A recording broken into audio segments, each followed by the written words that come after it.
Hi, my name is Jordan Hayward, and this is the Down to Mars podcast.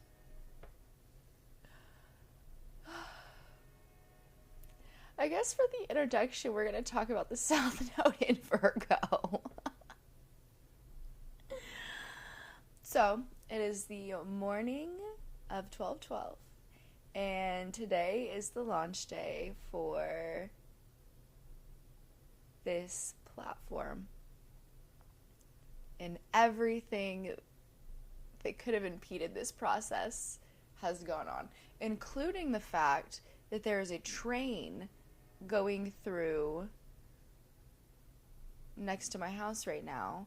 So I don't know if the microphone is picking it up, but I am definitely picking up a plethora of train sounds right now.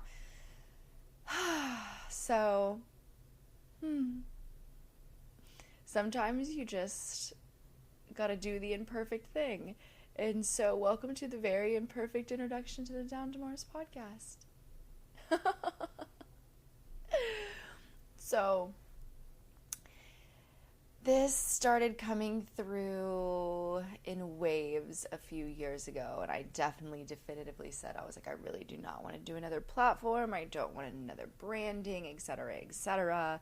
And then through just one, as they say, synchronicity after another, it was made very clear that this was to be its own ecosystem, its own life form. And so, shout out to my graphic designer, Hallie, for the lovely branding and the patience seeing it finally being used 2 years later, but all things in good timing. So, as I said, my name is Jordan.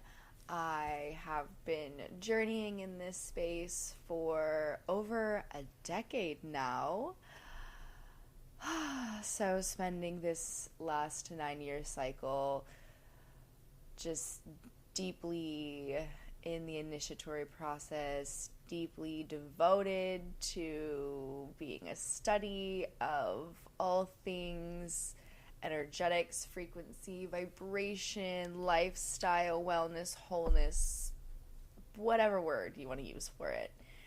So it has been a wonderful ride, and it has been really incredible to watch the shift that is taking place from 2025 to 2026, and how it's really modeling the energetics that we have been given as the foundation for what's happening now. And so going through 2025, a 9-year snake shedding, you have seen so much releasing and letting go and endings and completions. And with all that letting go and shedding and completion, I mean, I had really intense health struggles, just chaotic thing after chaotic thing. A friend of mine, she was like, you would get up and you would just get pummeled again, and you would just get up and you would just get pummeled again.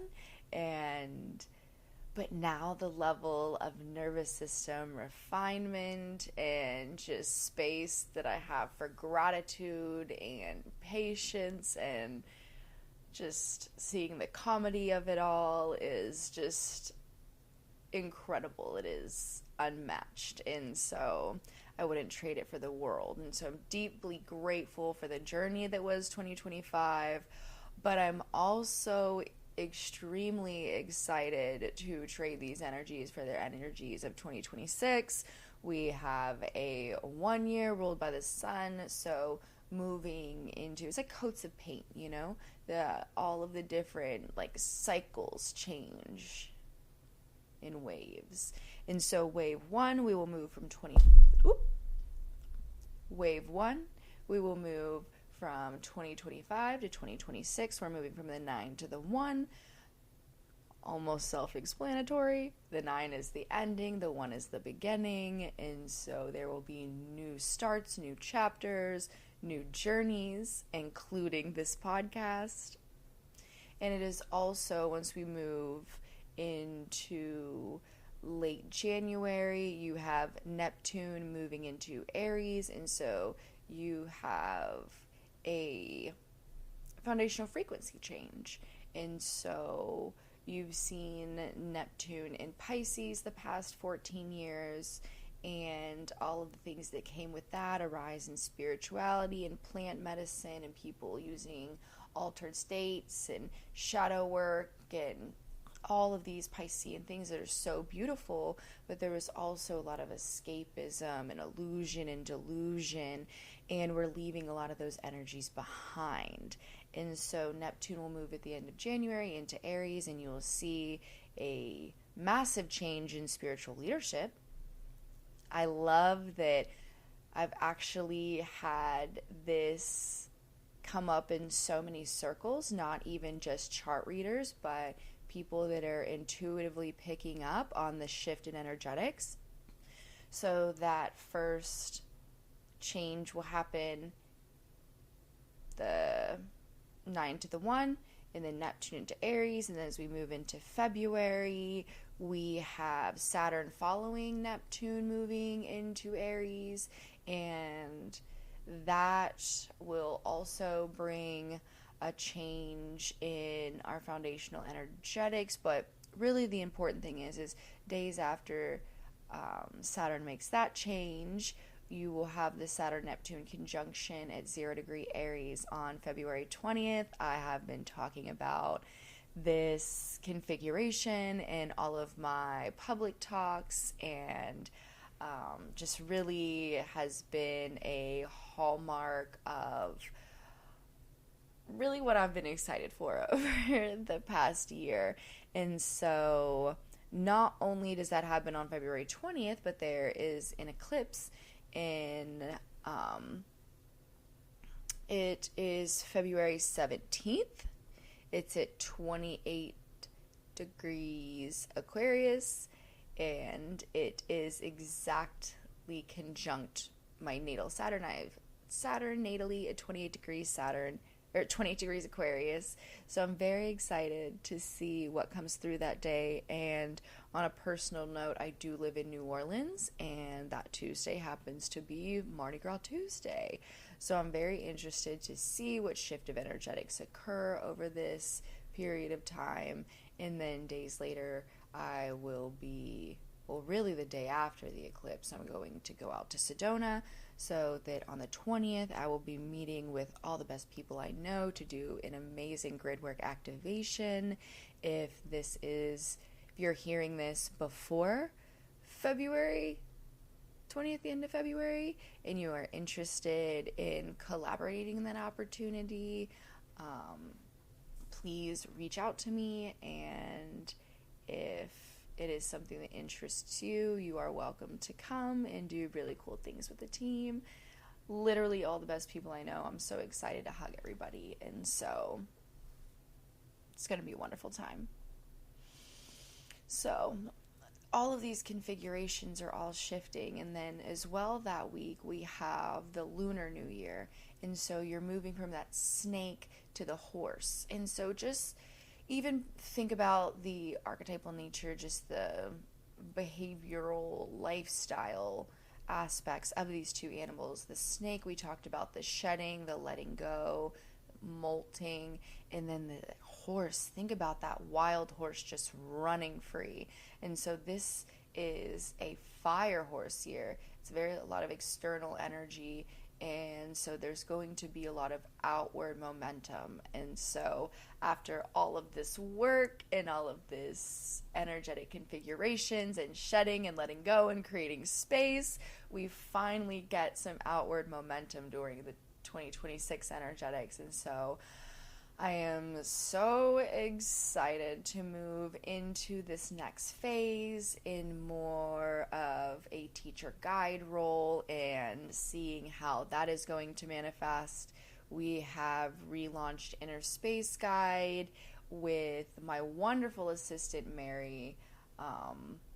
Way more than an assistant. I really don't even like that word. She is the one who creates space so that I can function. And so it has been a wonderful time coming together with her, and even in our composite chart. And to put that concisely, it is a chart used astrologically to infer the nature of the relationship. It's another way to interpret the purpose, in a sense, and our Neptune. So we talked about Neptune moving into Aries. Well, the Neptune in Mary and I's composite chart is at 0 degrees in 0 minutes of Aquarius. And so why this is so important is not only is it at 0 degrees, but it's at the 0 minutes. So the very, very, very, very, very first shaving of Aquarius. And so our collaboration brings in this pure Aquarian energetic into the school, pure Aquarian spirituality into the school. And so it is so cool to watch Gen 1 of Inner Space Guide coming through me, but really seeing the life in the lights turn on whenever we remastered it through the joint energetics that pull in this master Aquarian frequency. And so I'm so excited to watch that project unfold. People that know me know how long this kind of all took to happen, so I'm just going to be giggling the whole way. So we are relaunching the school, launching the podcast. I have some other really amazing projects in the works. If you have been around me in probably the final half of 2025, I have been talking about music events a ton. We have the website up for Club Wish, and my lovely Hallie and I are working on branding for Wish, and this next 9-year cycle is going to be so cool, and I'm so excited to unpack all of the energetics and how they relate to charts and the current dynamics that we're living through. It's just been the most amazing past few months after the health challenges started clearing up. I started treating myself September 1st, 2025, and since then I've regained so much of my energy and life force, and things have just been dropping into my reality in the crazy coolest ways. And so I can highly recommend to anyone do a parasite cleanse, especially in, well, really anywhere, but in America we do not prioritize cleaning our system, and definitely 100 million billion out of 10 recommend. So after that all shifted, so much of my reality has been changing, and I also have channeled a core framework, a way to give structure and context to different aspects that I would like to communicate. And one way I like to do that is structures. So really, really recently, I came up with the code framework to distill what was working on coming through with Club Wish and Inner Space Guide and my work as a guide and mentor. And so a lot of this season will be focused on really diving deep in each of the 4 pillars of my, gotta find another word for framework, my framework. All right, so thankfully for editing, we just cut out an interruption, and my core framework the code. So C is coherence, and the first pillar really is about the fact that we are energy, we are frequency, we are vibrations, we are not made of material. And so while we are energy, you can also build the strength of that frequency. And so I refer to that as C, coherence. And so head and heart coherence, the HeartMath Institute has done incredible research on this. This is really the foundation of all of this work. If you are not running on a quantum model, if you're still running Newtonian software, you definitely require a software update as far as your model of reality. And so coherence is about building the strength of the signal so that when you move further into the coding sequence, you have strength and influence on your external field. So after coherence is O, orientation. So you've built coherence, you've built this strength of the frequency. And so O, you orient it at something, you give it direction. And so it's like Club Wish. There's so many nightlife experiences where people get into head to heart coherence, all of this love and unity and these super high frequencies, and they build so much strength of signal, they charge their laser beam, but they never shoot it at anything. And so orientation is orienting that energy, giving it direction so that you use it to magnetize some potential in your field.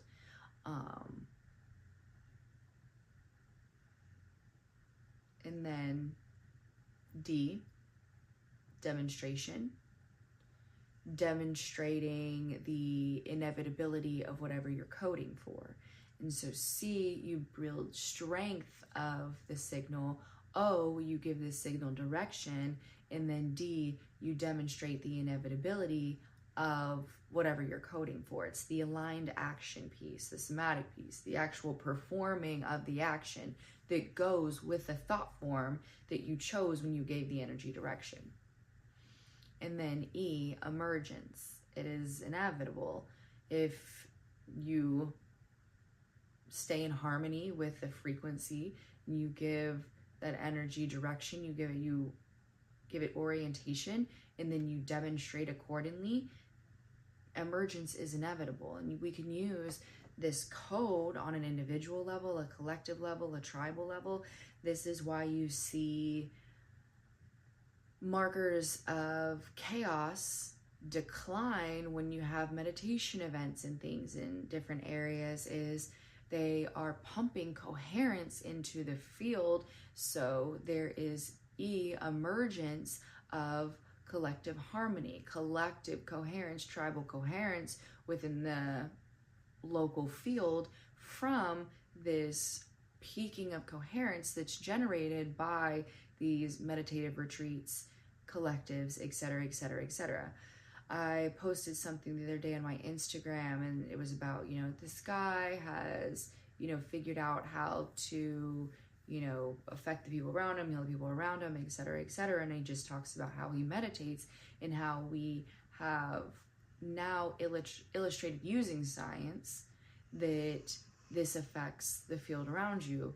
There was research done with trees where they measured the trees' biofields, and then they sent love to the trees, sent higher frequencies, higher feelings to the trees, and the biofield of the trees expanded. And so whenever you understand the mechanics of the field in the universe, the environment in which you are playing this life game, you start to live a different type of lifestyle. And really that's what my practice is, my mentorship, my guidance is it's high coherence lifestyle mentorship.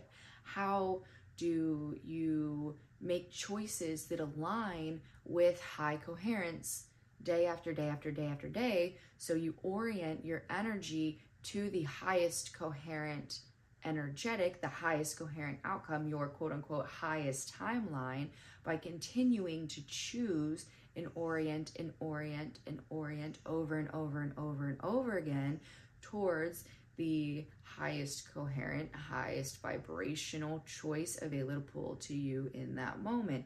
In using methodology, using lifestyle choices, using conscious creation techniques and modalities to build coherence, give that energy orientation, move with demonstrating capacity in your life, and then enjoy the emergence that occurs from those actions, that sequence of events, that lifestyle. Because it really is a lifestyle. And so this channel and my work as a whole right now is focused on bringing these concepts that, like I said, are now science is giving us just constructs. These aren't new phenomenon. These are things that have followed us our entire species existence through just the isness of the fact that they are. And ancient wisdom has told us about this phenomenon, illustrated this phenomenon. Religious doctrine, when translated correctly and efficiently, illustrates all these phenomenon. And, you know, as Joe Dispenza says, science is just the modern language of mysticism. And so using this platform to translate current science and ancient mysticism into a center point of practical, usable lifestyle methodology.